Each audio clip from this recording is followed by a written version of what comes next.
querida iglesia, estamos en este precioso evangelio, desarrollando el evangelio de Lucas, del doctor Lucas, ¿verdad? Y hasta donde habíamos visto, el doctor Lucas, en ese gran y ávido conocimiento y también en ese criterio de ser un historiador, el primer historiador de los acontecimientos que sucedían en el pueblo de Dios, ya en esta etapa del Nuevo Testamento, él entra en una posición de médico y entrevista a María. Él tiene varias cosas que sabe de primera mano que no están en otros evangelios. Y algunos lo catalogan como que la visión de un médico obstetra, ¿verdad? Cuando se preocupa por las situaciones y los casos muy particulares que pasaron con Juan el Bautista, cuando estaba en el vientre de su madre, cuando pasó el desarrollo y las cosas que narraba María en este tiempo de la anunciación y su gestación, en su nacimiento, en cómo fue particularmente, y esto luego, ahora, en este momento, lo traslada a una situación muy particular. Vamos a ir a Lucas 2, desde el versículo 39. Cuando lo tenemos, decimos amén. Cuando lo tenemos. ¿Amén? Perfecto. Dice, en la versión de Reina Valera del 60, después de haber cumplido con todo lo prescrito en la ley del Señor, volvieron a Galilea, a su ciudad de Nazaret. Y, hágase la luz, y el niño crecía y se fortalecía y se llenaba de sabiduría y la gracia de Dios era sobre él. Verso 41, iban sus padres todos los años a Jerusalén a la fiesta de la Pascua, y cuando tuvo 12 años, subieron a Jerusalén conforme a la costumbre de la fiesta. Al regresar ellos, acabada la fiesta, se quedó el niño Jesús en Jerusalén sin que lo supiesen José y su madre. Y pensando que estaban entre la compañía, anduvieron camino un día y le buscaban entre los parientes y los conocidos. Pero, como no le hallaron, volvieron a Jerusalén buscándole. Y aconteció que 3 días después le hallaron en el templo, sentado en medio de los doctores de la ley, oyéndolos y preguntándoles. Y todos los que le oían se maravillaban de su inteligencia y de sus respuestas.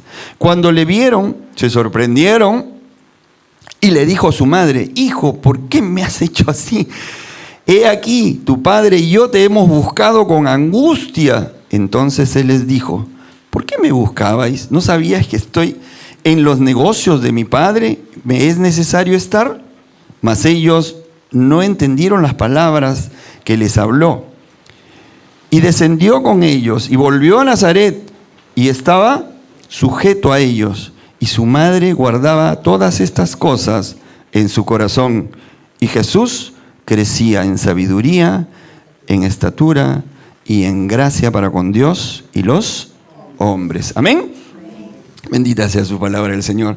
Bueno, acá tenemos una enseñanza maravillosa, llena de muchos detalles, llenas de mucha riqueza, que nos permiten deducir muchas enseñanzas, definitivamente.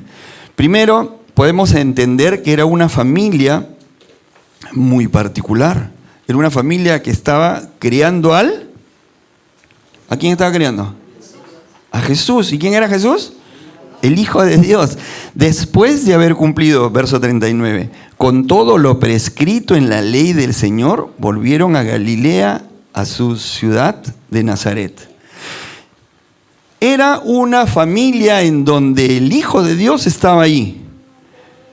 Y era una familia, a pesar de eso, obediente. No era una familia soberbia, no era una familia, estamos con Jesús, permiso, tenemos privilegios, sino que al contrario, todo lo prescrito en la ley, todo lo que estaba ordenado en la ley, primero lo conocían y segundo, más importante, lo obedecían. Muchas veces nosotros sabemos, conocemos, hemos leído, estudiado los 10 mandamientos, sabemos y hemos estudiado los evangelios, pero ¿cuántas veces nos podemos atrever a decir que cumplimos con estos mandamientos, con la ley, con las enseñanzas? Es bonito el ejemplo de esta familia, porque luego aquí algunos comentaristas decían, aquí entra Lucas, ya el doctor Lucas en su fase de pediatra, ¿no es cierto? Porque dice, el niño crecía y se fortalecía y se llenaba de sabiduría y la gracia de Dios era sobre él. Aquí es bueno precisar de que era un niño que crecía, era más sabio que cualquiera, pero estaba siempre contemporáneo a su edad y a su época. Si era un niño de 4 años, era más sabio que cualquier otro niño, obviamente no tenía pecado, pero era como un niño de 4 años, no se saltó ni sobre él estaba la posición de Dios. Era Dios, pero también era un hombre verdadero. Y entonces, esto es importante. Ya sabemos que hay muchas historias de evangelios y libros apócrifos en los cuales narran muchas circunstancias que no son ciertas, ¿no? Hay historias que él agarraba animalitos de cera, palomitas, de arcilla, y las tocaba y se convertían tomaban vida y volaban, y etcétera, ¿no? Cosas que siempre se decían en el entorno, pero nunca han sido ciertas. ¿Por qué?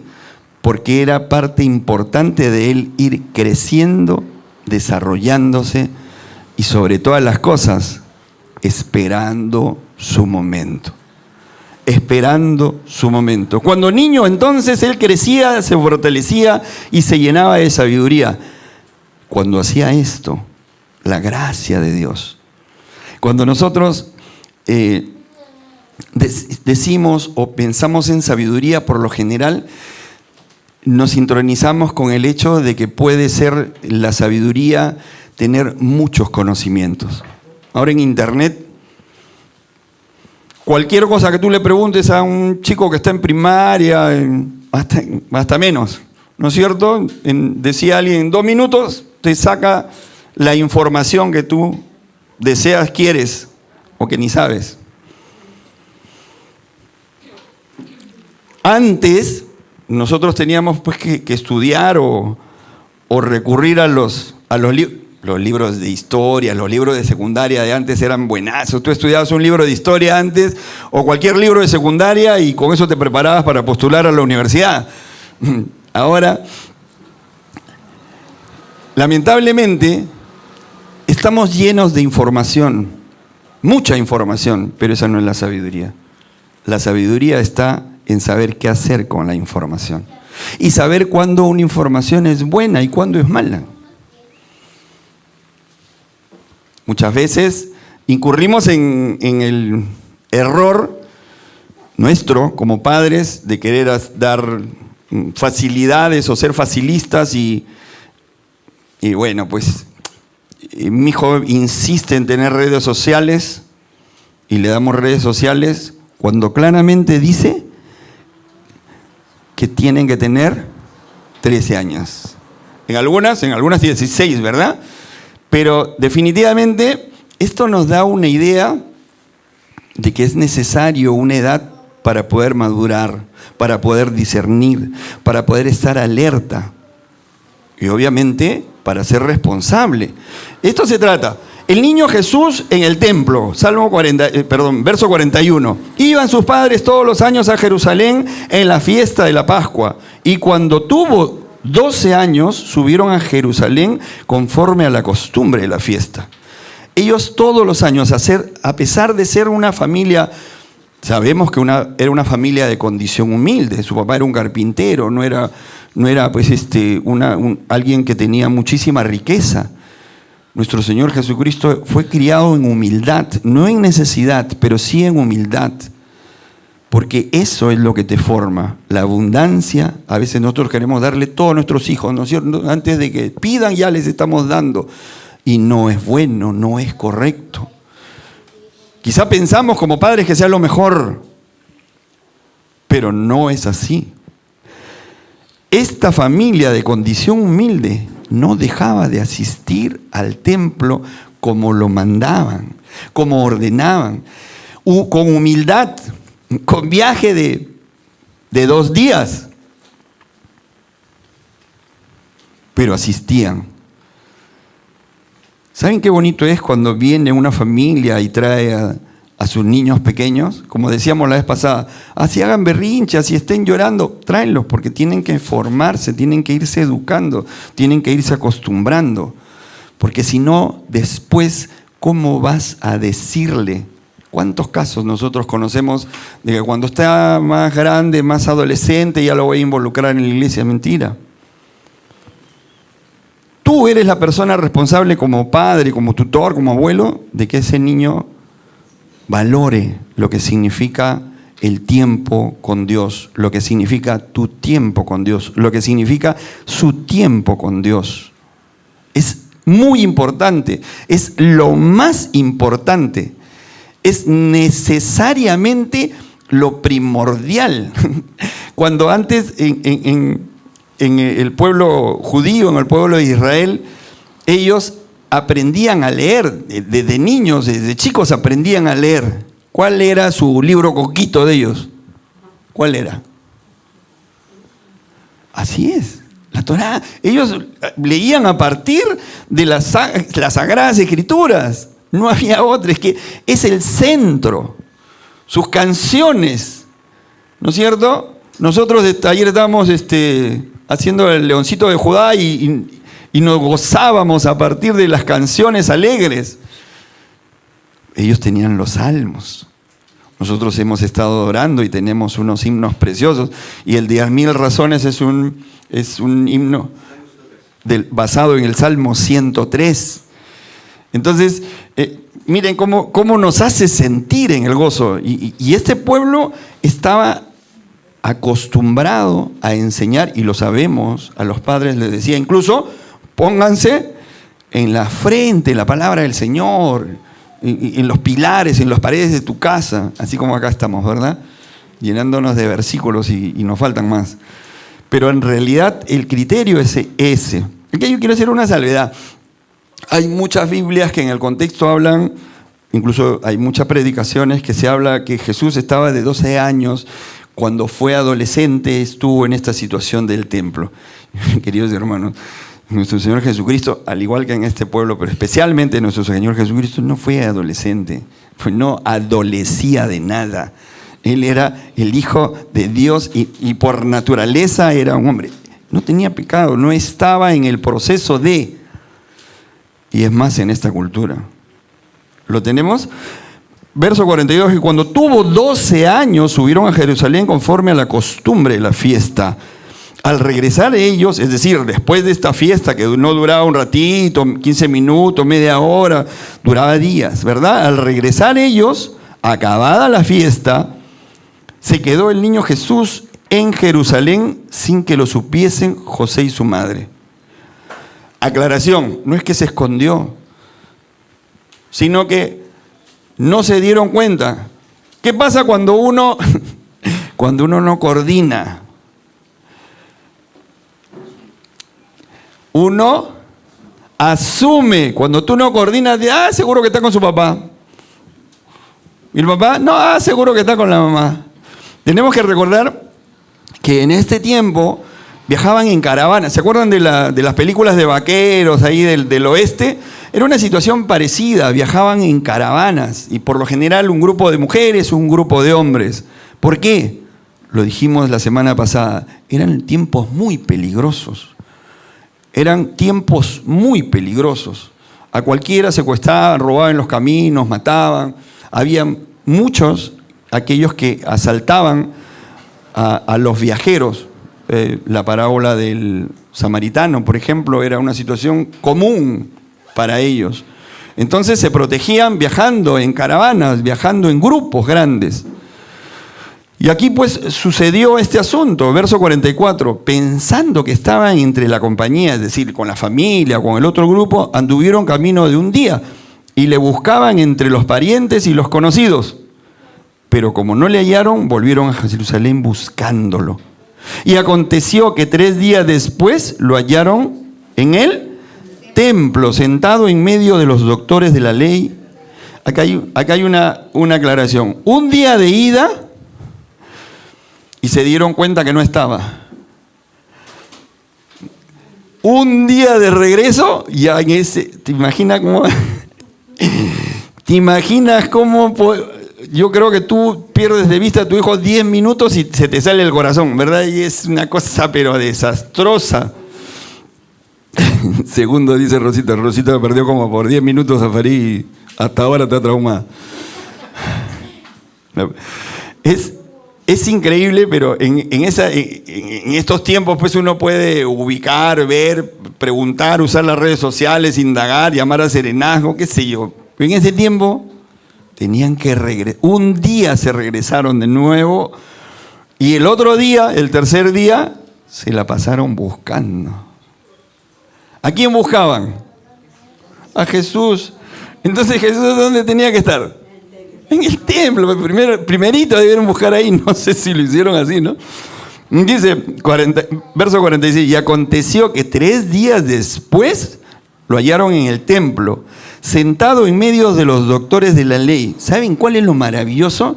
Que era muy humilde, no era panudo, no era ya yo lo sé todo. ¿Qué estaba haciendo Jesús en medio de todos estos grandes doctores de la ley? ¿Qué dice? Oyéndoles y preguntándoles. Seguía creciendo en sabiduría. Él era el Hijo de Dios. Él sabía. Y obviamente, de acuerdo a su sabiduría, me imagino las preguntas tan importantes que sabría hacer. Tú sabes, los que hemos sido profesores, los que hemos sido maestros, nosotros sabemos cuáles son los alumnos sobresalientes, no solamente por su comportamiento, por su cuaderno lleno de figuritas, sino porque en clase sus preguntas son las que delatan a este chico es inteligente. Este me hace buenas preguntas. Es igual que en la oración, ¿verdad? Nosotros sabemos quién, cuando oramos o cuando a alguien le toca orar, sabemos quién está en la relación con el Señor. El resentido que no quiere orar, el tímido que se avergüenza porque me van a juzgar, el otro que no practica la oración, porque la oración hay que practicarla, y el otro también, ¿no? Que se ufana, que cree, el fariseo, Señor, porque yo hoy te saca los versículos y todo el Apocalipsis te lo pasa de una pasadita para acá, de una pasadita para allá, y en el contexto no hay oración. Igual, Jesús no se ponía ni se paraba ni hacía esta circunstancia de ser soberbio o vanagloriarse, sino que su condición humilde continuaba. Dice 47, y todos los que le oían se maravillaban de su inteligencia y de sus respuestas también. Cuando lo vieron, se sorprendieron. ¿Cuando lo vieron quién? ¿Quiénes? José y María, cuando lo vieron se sorprendieron, no sé por qué se sorprendieron si estaban en el templo. Y le dijo a su madre, y yo entiendo, pues no, tú cuando estás desesperado después de 2, 3 días de buscar, hijo, ¿por qué nos has hecho esto? Y aquí tu padre y yo te hemos buscado con angustia. José era su padre legal, ¿no acuerdan? Su padre legal. Tu padre y yo te hemos buscado con angustia. Esta es la última mención que se hace a José en la Biblia. A partir de acá, después ya no se menciona en la Biblia. Y vamos a manifestarlo de que es importante. Se me vino a mí en la idea en la cabeza, ¿no? Si su madre está desesperada, no se le había perdido el hijo. A José le habían encargado cuidar ¿a quién? Al Hijo de Dios. Yo no creo que acá le haga un infarto, ¿no? Después de esto, pero sí el pobre debe haberse metido, pero en una desesperación. Y es verdad. Dice, cuando vieron que... Y le dijo a su madre, hijo, ¿qué nos has hecho? He aquí que tu padre y yo hemos buscado con angustia. ¿Qué padre no se angustia con sus hijos? O cuando no ve a sus hijos, o cuando tus hijos están en mal camino, o tus hijos se rebelan, o tus hijos están mal. O sea, te angustia, es normal y es natural. Siempre las madres, ¿qué nos dicen? tú podrás tener 30, 40 años, pero vas a seguir siendo mi hijo, mi hijito. Porque ese es algo, algo que la madre lleva ahí en su corazón. Es algo que no puedes y nunca vas a cambiar. Nunca vamos a cambiar el hecho de que tenemos una madre, porque nuestra madre nunca va a dejar de ser madre. Así reneguemos, nos vayamos. Nunca nuestra madre va a dejar de ser nuestra madre. Y por consecuencia, nunca vamos a dejar de ser nosotros hijos. Amén. Entonces, aquí es cuando se resalta el tema humano. ¿Por qué? Porque lo habían buscado con angustia. Entonces él les dijo: ¿por qué me buscabas? ¿No sabías que en los negocios de mi padre me es necesario estar? En esta cultura no hay adolescentes. Llegas a los 12 años y después de los 12 años puedes trabajar en los negocios de tus padres. Eres responsable, tienes fuerza. Te es obligación ayudar. Hasta aquí han esperado y han ido creciendo como niños. Todos. Por eso es que en la ceremonia de ellos ya realizan un acto de reconocimiento. El pueblo judío, a todo el que tiene 12 años, varón que tiene 12 años, ya es adulto. Ya es adulto.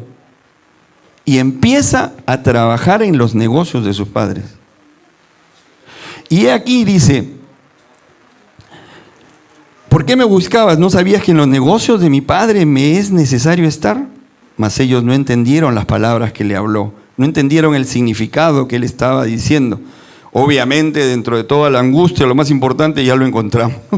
Ya lo encontramos, ya de ahí no te suelto. Y luego, verso 51, descendió con ellos y volvió a Nazaret. Y estaba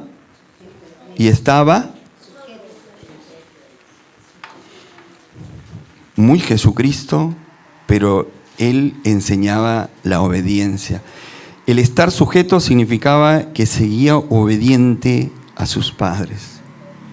Muchas veces cuestionamos nosotros si debemos obedecer a nuestros padres porque son así o asá. No.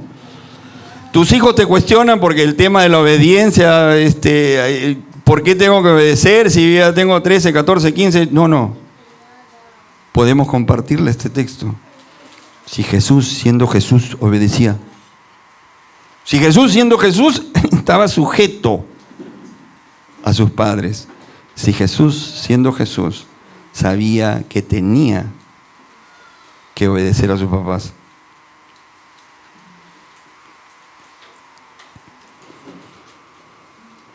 Decía que José ya lo encontramos más en la Biblia porque seguramente lo que aconteció es que él falleció, lo que los historiadores y los cronistas de la época mencionan. Entonces Jesús, después de esos 12 años, no se sabe exactamente en qué momento, pero entre los 12 y los 30 años, él ha tenido que asumir el liderazgo de la casa. Él en algún momento ha tenido que asumir el ser un padre de la casa. Él estaba en los negocios de su padre, el padre legal. Entonces él era de oficio carpintero.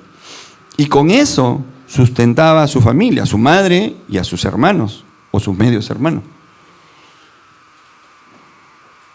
Pero ¿saben qué es lo más importante? En que él tenía que esperar. Él tenía que esperar los tiempos del Señor. Un rabino no era maestro de la ley,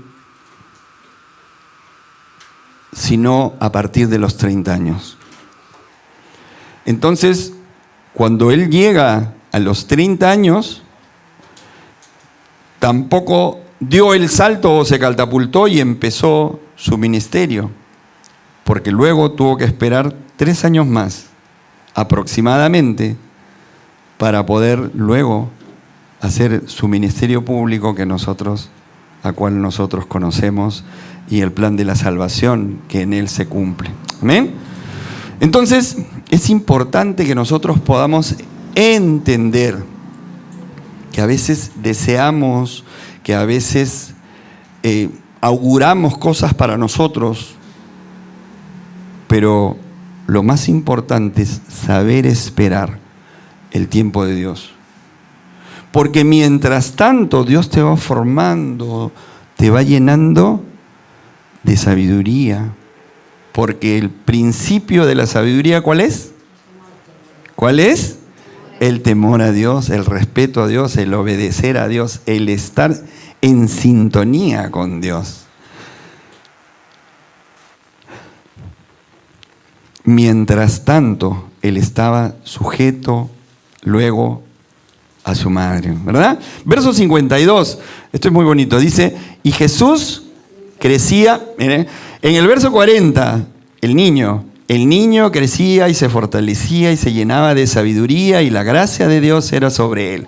Verso 40. Ahora en el verso 52, y Jesús, ya no es el niño, y Jesús, ¿qué significa Jesús?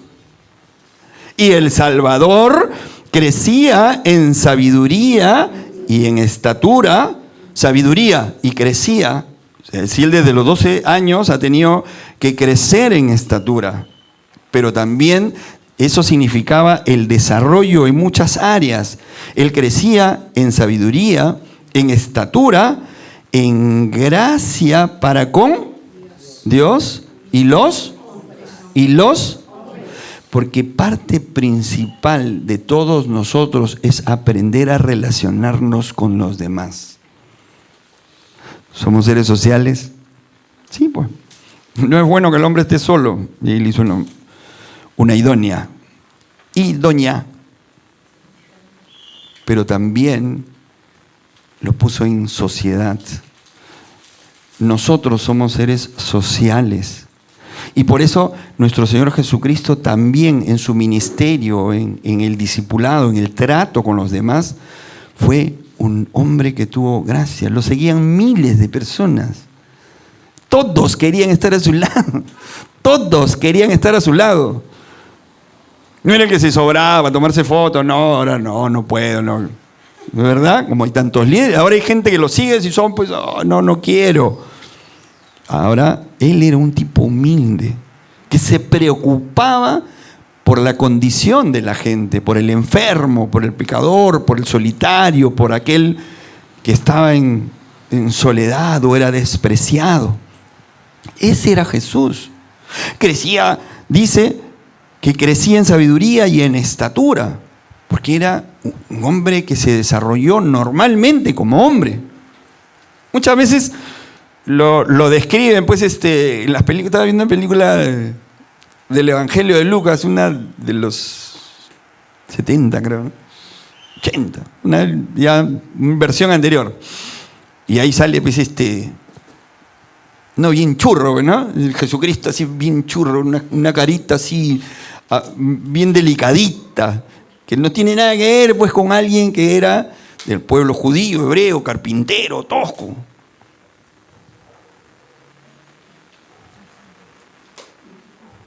Isaías. Vamos a Isaías 53. Isaías 53,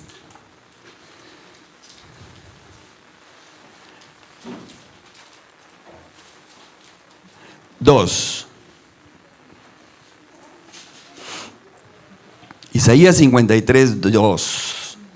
Amén. Habla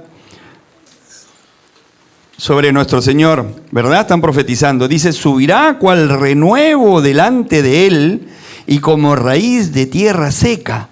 No hay parecer en él ni hermosura. Le veremos más sin atractivo para que le deseemos. No había hermosura, no era alguien hermoso, atractivo, así como el pastor Alex, ¿no es cierto? Churro, guapo. No. Era una persona que no destacaba por eso, destacaba por su trato, por las cosas que hacía, lo que enseñaba. Y tenemos que entender que a veces en la cultura que hemos sido enseñados, pues tenemos retratos incluso de Jesús en donde las modelos han sido mujeres y después han terminado pues, los artistas poniéndole bigote y barba, ¿no? Lo pueden encontrar y otras cosas más delicadas, ¿no? Como por ejemplo el modelo de Jesús que pintó Miguel Ángel. Como decía el pastor Carlitos Javero, ese es otro precio. Y a lo que voy es que él era un hombre normal, físicamente, pero en lo que él le desarrolló es que era obediente, no cayó nunca en pecado. Tenía la sabiduría que solamente podía venir de parte de Dios, porque cuando él obedecía, la gracia del Señor estaba con él. Y sobre todo, él se preocupó por ser un hombre que sabía relacionarse con los demás, porque su misión era salvar a los demás. ¿Amén? Es bueno entonces que entendamos que Jesús cuando estaba joven mostró una sabiduría y un entendimiento que podía decirse divino, pero en su humanidad él nunca hizo uso de esa divinidad, que también era de alguna manera una tentación, porque cuando él estaba en el templo, por ejemplo, él se preocupó de estar cerca de las cosas de su padre. Y lo que probablemente habían hecho sus padres es buscarlo por todas partes,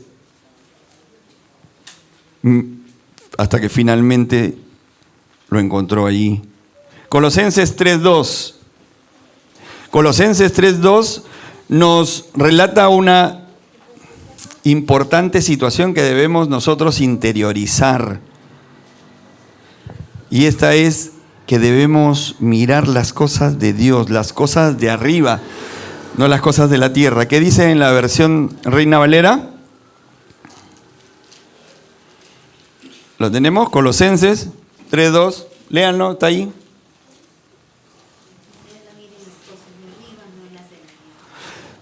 Poned la mira en las cosas de arriba. ¿A qué se refiere? A las de Dios, ¿no es cierto? No en las de la tierra. Tenemos muchas enseñanzas de lo importante que representa mirar las cosas de Dios. Nosotros tenemos que valorar aquellas situaciones que nuestro Señor nos ha implicado, nos ha dejado, nos ha enseñado. Porque como Pablo dijo en 2 de Timoteo 4:7, él dijo, he peleado la buena batalla, he acabado la carrera, he guardado la fe. Nosotros estamos en luchas, nuestra carne siempre se va a poner a nuestro espíritu, va a querer doblegar, entonces nuestra lucha empieza ahí. También tenemos las tentaciones del mundo y las del enemigo, las del diablo, que el Señor lo reprenda, que siempre va a querer estar haciéndonos tropezar. Por eso es una batalla, por eso es una lucha, por eso es que hay que perseverar, por eso es que hay que buscar santidad, por eso es que hay que buscar siempre las cosas de Dios primero. Buscad el reino de Dios. ¿Por qué? Porque lo demás debe ser añadido.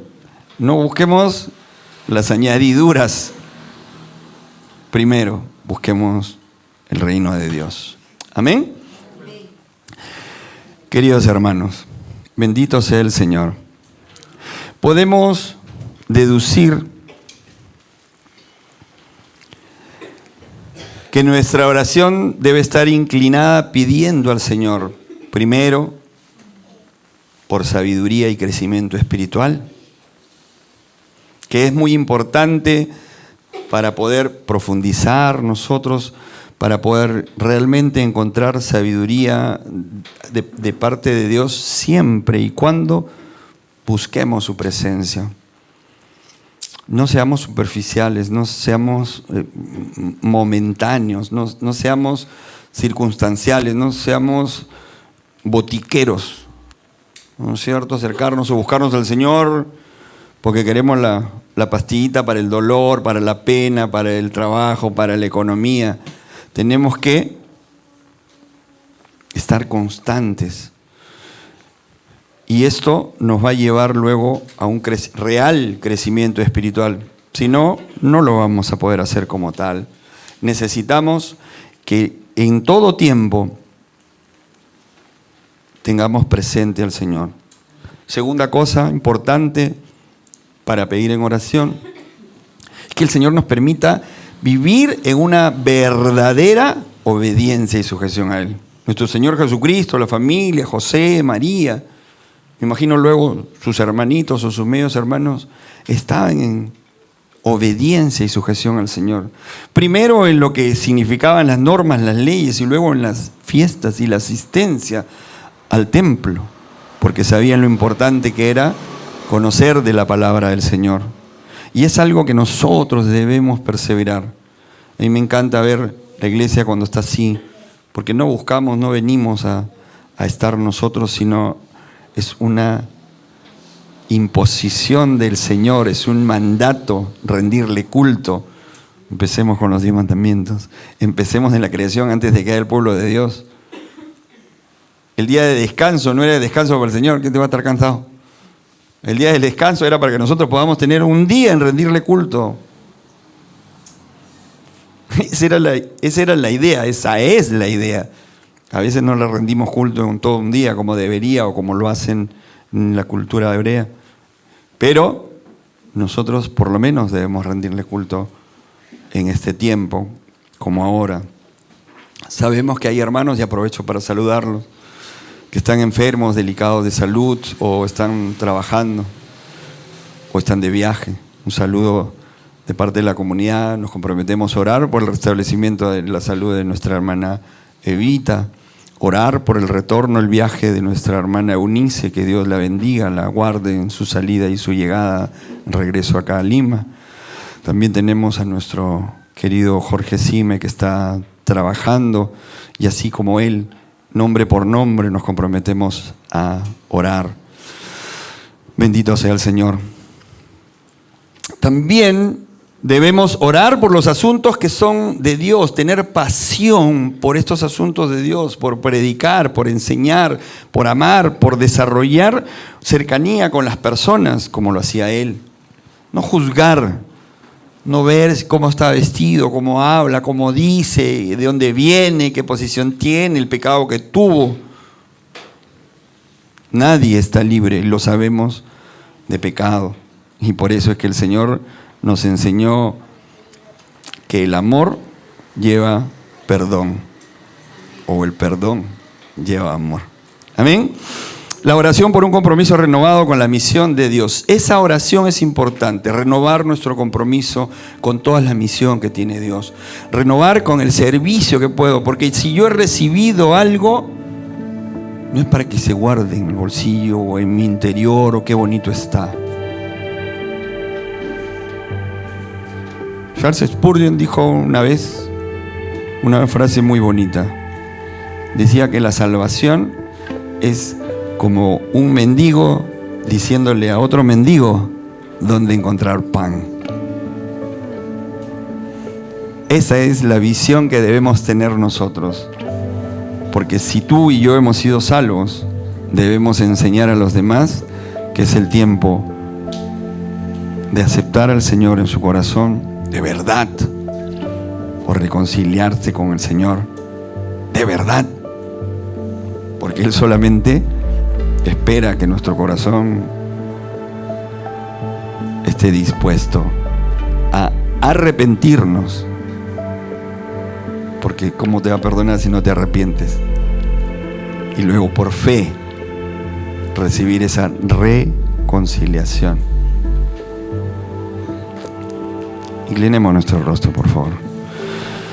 Bendito Padre Celestial, en el precioso nombre de Cristo Jesús, estamos aquí, Señor, agradecidos por tu palabra.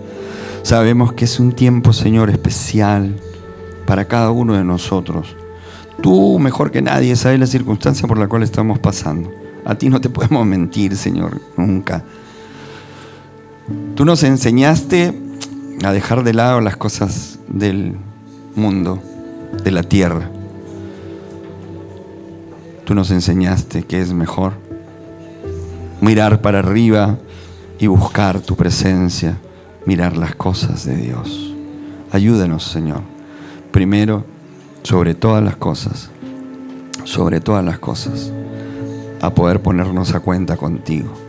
Si hay alguien aquí o a través de las redes sociales que no haya aceptado a nuestro Señor Jesucristo,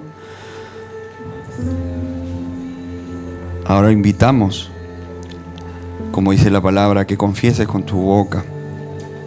Confiesa con tu boca que el Señor es el Hijo de Dios y serás salvo. Si hay alguien que se ha apartado como el hijo pródigo y quiere regresar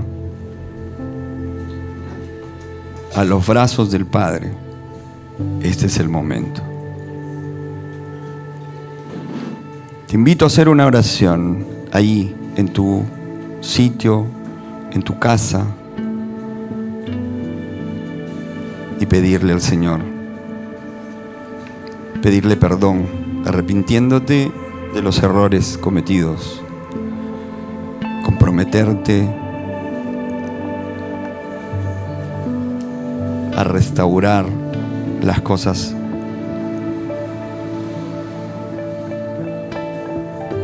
por las cuales ahora te arrepientes, y sobre todo confiar en que para Dios no hay pecado grande ni chico que no pueda perdonar.